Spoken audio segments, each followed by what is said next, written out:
ক্লাসের আলোচনার বিষয় হলো লক্সোড্রাম বা রাম্প লাইন এবং অর্থোড্রাম বা গ্রেট সার্কেল, এই দুইয়ের মধ্যে পরস্পর পার্থক্য কোথায়। এই বিষয়টি জানার আগে বা বোঝার আগে প্রত্যেককে আমি বলবো, প্রজেকশনের যে প্রাথমিক ক্লাস যেটা আমাদের ক্লাসরুমে অলরেডি রয়েছে, ধরে ধরে বিভিন্ন ধরনের প্যারামিটার এবং ক্লাসিফিকেশন, প্রত্যেকটা প্রজেকশন সম্পর্কে যে স্পষ্ট ধারণা, সেইটা প্রথমে প্রত্যেকের উচিত কমপ্লিট করা। তারপরে এই বিশেষ পাঠটার ক্লাস করা উচিত। তো প্রথমেই যাব আমরা এই লাক্সোড্রাম আর অর্থোড্রামের কথায়। কিন্তু তার আগে আমরা দুটো জিনিসকে পুনরায় মনে করার চেষ্টা করি। আমরা জানি যে মার্কেটর প্রজেকশন যার ব্যবহার হয় মূলত কোথায়? মূলত নাবিকরা দিক নির্ণয় করার জন্য ব্যবহার করে থাকেন। আবার একইভাবে পোলার জেনিথাল নোমেনিক প্রজেকশন, সেটা কি কারণে ব্যবহার করা হয়? এক্ষেত্রেও নাবিকরা দিক বা অভিমুখ বিচার করার জন্য এই প্রজেকশনের ব্যবহার করে থাকেন। এই দুটোর কেন প্রয়োজন? আমরা জানি যে মার্কেটর প্রজেকশনের সবচেয়ে বড় সীমাবদ্ধতা হলো পোলার এরিয়া বা মেরু অঞ্চলকে এর মাধ্যমে দেখানো যায় না। আবার একইভাবে পোলার জেনিথাল নোমেনিক প্রজেকশনের মাধ্যমে আমরা যে ইকুইটোরিয়াল বা ট্রপিক্যাল যে রিজিয়ন রয়েছে সেই অঞ্চলকে দেখাতে পারবো না। তাহলে গোটা পৃথিবীর যদি আমাদের অভিমুখ বিচার করতে হয়, দিক নির্ণয় করতে হয়, তাহলে কেবলমাত্র একটি প্রজেকশনের সহযোগিতায় সেটা সম্ভব নয়। তাই জন্য আমাদের দুটো প্রজেকশনের ব্যবহার করতে হয়। একটা অংশ বিশেষ যেটা আপ টু গড়ে 60 ডিগ্রি পর্যন্ত আমরা ধরতে পারি, অর্থাৎ 0 থেকে 60 ডিগ্রি উত্তর, 60 ডিগ্রি দক্ষিণ পর্যন্ত এই অংশ বিশেষে মার্কেটর প্রজেকশনের ব্যবহার ও প্রয়োগ রয়েছে। এবং 60 থেকে আপ টু পোলার রিজিয়ন, দুই গোলার্ধেই এক্ষেত্রে পোলার জেনিথাল নোমেনিক প্রজেকশনের ব্যবহার বা প্রয়োগ রয়েছে। তার মানে আমরা বুঝে গেলাম যে অভিমুখ বিচার করার জন্য এর যথার্থতা রয়েছে। এবার প্রশ্ন হলো কেন এই দুটো প্রজেকশন? কারণ আমরা জানি এই প্রজেকশনের সবচেয়ে মৌলিক যে বৈশিষ্ট্য সেটা হলো এদের ডাইরেকশন বা অভিমুখ সংরক্ষণ থাকে, বজায় থাকে। আমরা জানি যত প্রজেকশন রয়েছে, কোনো প্রজেকশনে আকার ঠিক থাকে, কোনোটায় আকৃতি ঠিক থাকে, কোনোটায় অভিমুখ ঠিক থাকে বা ডাইরেকশন ঠিক থাকে।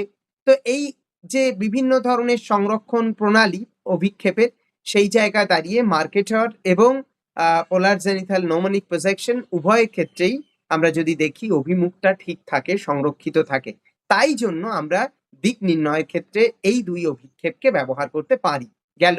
এবার প্রশ্ন হলো, লক্সোড্রাম এটা কিন্তু কেবলমাত্র মার্কেটর প্রজেকশনের জন্য অ্যাপ্লিকেবল। যদি আমি সিলিন্ড্রিক্যাল ইকুয়াল এরিয়া প্রজেকশনের উপরে এইরকম দুটো বিন্দু এবং সেই দুটো বিন্দুকে পরস্পর ছেদ করি, সেটি কিন্তু লক্সোড্রাম হবে না। কেন?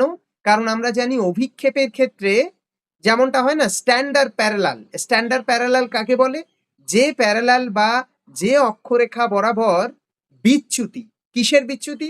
আমরা জানি যে অভিক্ষেপ অ্যাকচুয়ালি দ্বিমাত্রিক উপস্থাপনা। কার দ্বিমাত্রিক? ত্রিমাত্রিক পৃথিবীর দ্বিমাত্রিক উপস্থাপনা।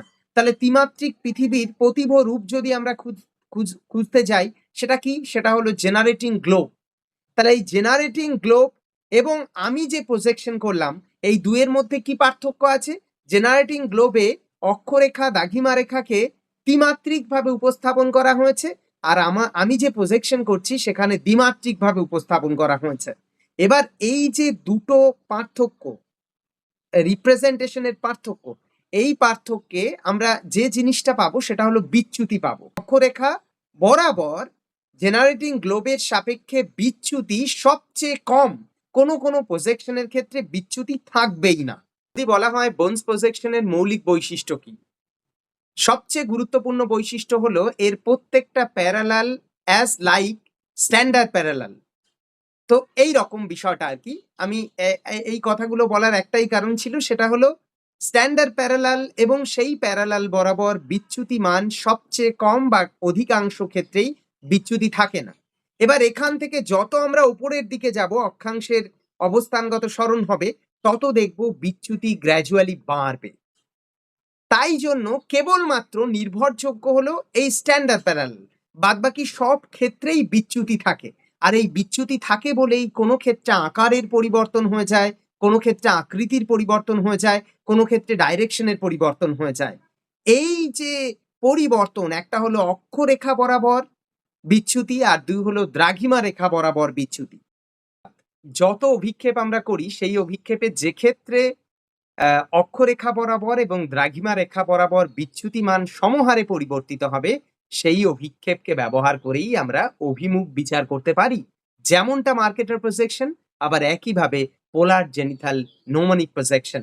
এই দুটো অভিক্ষেপেই এই বিষয়টা সংরক্ষিত থাকে, তাই এদেরকে এই দুটো অভিক্ষেপকে ব্যবহার করা হয়। নাবিক বা পর্যটক যারা অভিমুখ বিচার করতে করার যাদের কাছে প্রয়োজনীয় হয়ে পড়ে, তারা এই বিষয়টাকে ব্যবহার করেন। এবার আমরা আসবো যে জায়গায়, মাথায় রাখতে হবে যে এমন কোনো অভিক্ষেপ নেই যে অভিক্ষেপে বিচ্যুতি হবে না। কেন? কারণ কি? কারণ হলো পৃথিবী তো ত্রিমাত্রিক। সেই ত্রিমাত্রিক পৃথিবীকে আমি দ্বিমাত্রিক তলে উপস্থাপন করছি এবং যখন উপস্থাপন করছি একটা কনস্ট্যান্ট ফর্মুলা আমার নিয়ে নিতে হচ্ছে। সেই ফর্মুলার উপর ভর করে যেমনটা আমি নিরক্ষীয় অঞ্চলকেও দেখাবো, তেমনটা মেরুকেও দেখাবো। তাহলে নিরক্ষীয় অঞ্চল, মেরু দুজনকেই আমার যদি একই প্রজেকশনে দেখাতে হয়, তাহলে তো বিচ্যুতি হবেই। আর এই কারণেই সব অভিক্ষেপে বিচ্যুতি হয়। যেমনটা মার্কেটার প্রজেকশনের ক্ষেত্রে এই যে পোলার এরিয়ার জন্য যখন পোলার এরিয়া রিপ্রেজেন্ট হয়, তখন বিচ্যুতি মান এমনভাবে হয়ে থাকে, এতটাই হয়ে থাকে যে সেটাকে আদৌ উপস্থাপন করাটা অনেক কঠিন হয়ে পড়ে। তাই জন্য আপ টু 60 ডিগ্রি পর্যন্ত মার্কেটার প্রজেকশনে ভালো করে দেখানো যায়। তারপরেও দেখানো যেতে পারে, কিন্তু সেটা বেশ খানিকটা অপ্রাসঙ্গিক হয়ে পড়ে তার উপস্থাপনাটা। আবার একইভাবে নৌমনিক প্রজেকশনের ক্ষেত্রে আমরা পোলার একদম যেমনটি মেরু থেকে শুরু করে আপ টু 60 ডিগ্রি পর্যন্ত দেখাতে পারি। তারপরেও যদি দেখানোর চেষ্টা করা হয়, সেটা বেশ খানিকটা কঠিন হয়ে পড়ে। তার মানে বুঝতেই পারছো অভিক্ষেপের প্রয়োগ এবং ব্যবহার সম্পর্কে একটা প্রাথমিক ধারণা। এবার আমরা আসবো লক্সোড্রাম অর রাম্প লাইন এবং অর্থোড্রাম বা গ্রেট সার্কেল, এই দুইয়ের মূল পার্থক্যে। প্রথমেই দেখো ডেফিনেশনে কি লেখা রয়েছে। ডেফিনেশনে বলছে a line on the earth surface that cross all meridian at a constant angle. আমরা আমাদের একটু মনে করতে হবে, যখন আমরা গ্র্যাজুয়েশনের সময় প্রজেকশন করেছিলাম, মার্কেটার প্রজেকশন কেমন হয়ে থাকে? অক্ষরেখাগুলো সমান্তরালভাবে বিন্যস্ত হয়, দ্রাঘিমা রেখাগুলোও সমান্তরালভাবে বিন্যস্ত হয় এবং এক্ষেত্রে প্রত্যেকটা অক্ষরেখার নিরিখে দ্রাঘিমা রেখার মধ্যে যে কৌণিক অবস্থান সেটা একই রকম থাকে, কোনো পরিবর্তিত হবে না, সমান অ্যাঙ্গেলে থাকবে। কিন্তু অ্যাঙ্গেলের পরিবর্তন কোন ক্ষেত্রে হয়? যখন আমরা কনিক্যাল প্রজেকশন করি। যেমনটা অর্থোড্রাম রিপ্রেজেন্ট হবে পোলার জেনিথাল নমনিক প্রজেকশনের ক্ষেত্রে। অর্থাৎ যত সিলিন্ড্রিক্যাল প্রজেকশন আছে সেক্ষেত্রে এই কৌণিক অ্যাঙ্গেলটা একই থাকছে, কিন্তু যখনই আমি কোনো কনিক্যাল প্রজেকশনে যাচ্ছি সেখানে এই কৌণিক অবস্থানটা বদলে যাচ্ছে।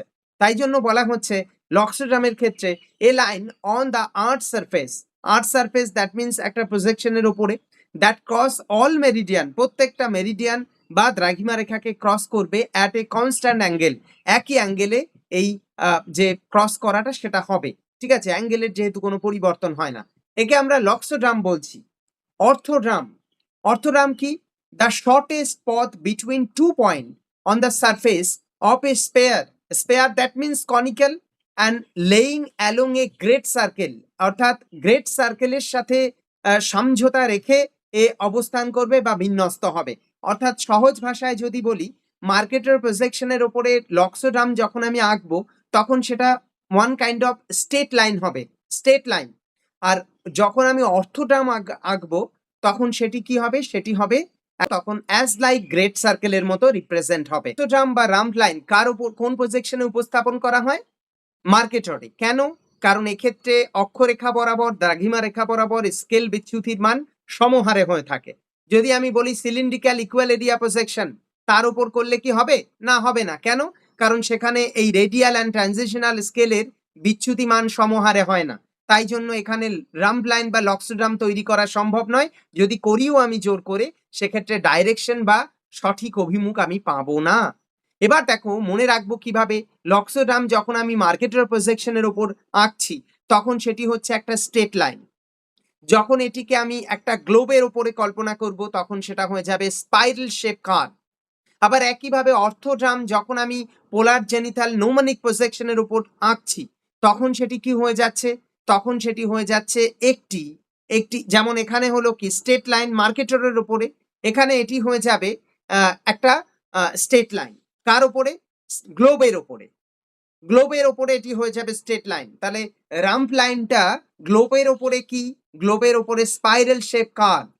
আর অর্থোড্রামটা কি গ্লোবের ওপরে স্ট্রেট লাইন, আর মার্কেটের প্রজেকশনের ওপরে এটা কি হয়ে যাবে, কার্ভ লাইন হয়ে যাবে। আশা করি এই দুইয়ের পার্থক্যটা বুঝে গেছো। মাথায় রাখতে হবে রাম্প লাইন বা লক্সোড্রামের ক্ষেত্রে not the shortest distance between 2 point, সব ক্ষেত্রে এটি শর্টেস্ট ডিস্টেন্স নয়, কেবলমাত্র ইকুয়েটর অ্যান্ড মেরিডিয়ান বরাবর যদি এটা টানা হয় তখন সেটি শর্টেস্ট ডিস্টেন্স হবে, বাদ বাকি কোনো ক্ষেত্রেই শর্টেস্ট ডিস্টেন্স হবে না। কিন্তু কিন্তু আমরা যদি অর্থোড্রাম দেখি তাহলে সেক্ষেত্রে always the shortest distance between 2 point on the earth surface. আশা করি বুঝে গেছো, এটা অলওয়েজ শর্টেস্ট ডিস্টেন্স আর এটি সবসময় নয়। নেভিগেশনের ক্ষেত্রে আমাদের মাথায় রাখতে হবে যে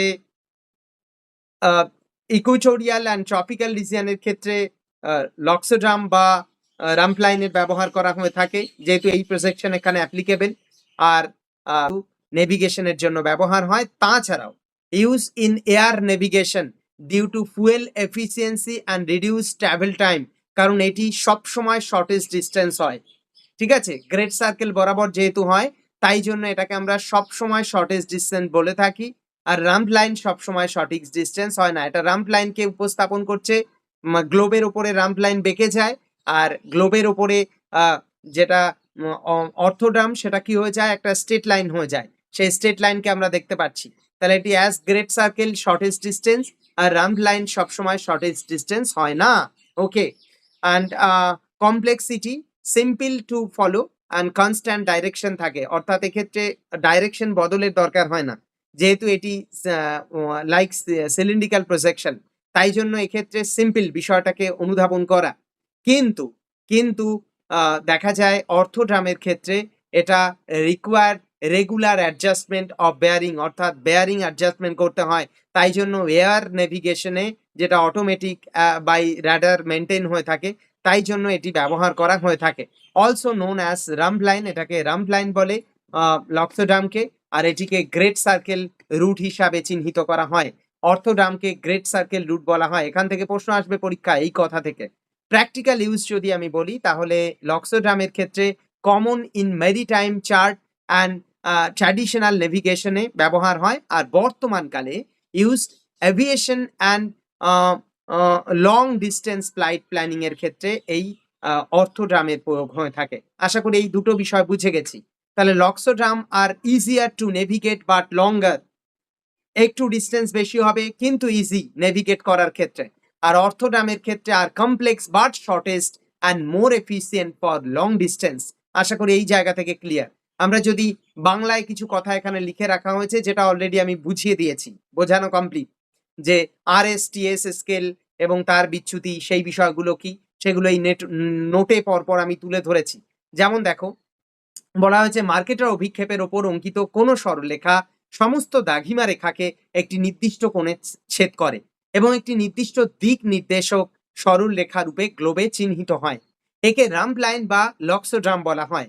সমক্ষেত্রফল বিশিষ্ট বেলন অভিক্ষেপ কিংবা অন্য কোনো বেলন আকার অভিক্ষেপে অঙ্কিত সরল রেখা সমস্ত দ্রাঘিমা রেখাকে নির্দিষ্ট কোণে ছেদ করলেও এই সরল রেখাকে নির্দিষ্ট দিক নির্দেশক সরল রেখা বা রাম্প লাইন বলা যায় না।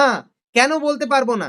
কারণ এক্ষেত্রেও তো মানে অ্যাঙ্গুলার প্রেজেন্টেশন এক প্রত্যেকটা দ্রাঘিমা রেখা অক্ষরেখার মধ্যে, কিন্তু এক্ষেত্রে রাম্প লাইন বা লক্সোড্রাম ফর্ম করবে না। কেন?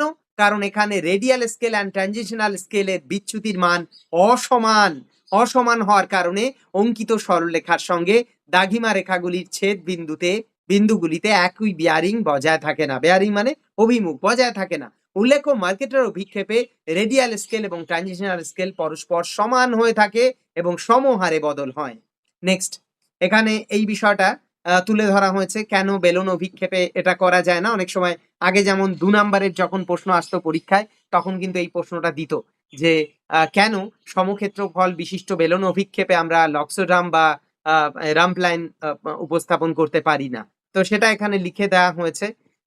এছাড়া যেমনটা এখানে গ্রেট সার্কেল অ্যান্ড রাম্প লাইনের মধ্যে একটা পার্থক্য তুলে ধরা হয়েছে। দেখো বিষয়টা বোঝার চেষ্টা করো। বলছে ভূপৃষ্ঠে দুটি স্থানের মধ্যে মহাবৃত্তপথ বা গ্রেট সার্কেল রুট সবচেয়ে কম দূরত্ব নির্দেশ করে। কিন্তু বক্রতার কারণে মহাবৃত্ত পথকে অনুসরণ করা যায় না। বক্রতা আগেই বললাম যে এটা বেঁকে যাবে তো। আমরা যদি গ্লোবের উপর দেখি তাহলে এটা কি একটা পরস্পর মানে গ্লোবের উপরে এটা স্ট্রেট লাইন হলেও যদি আমি এটাকে একটা আ আ দ্বিমাত্রিক অভিক্ষেপের উপর উপস্থাপন করি তখন সেটা কি হয়ে যাবে? বেঁকে অবস্থান করবে।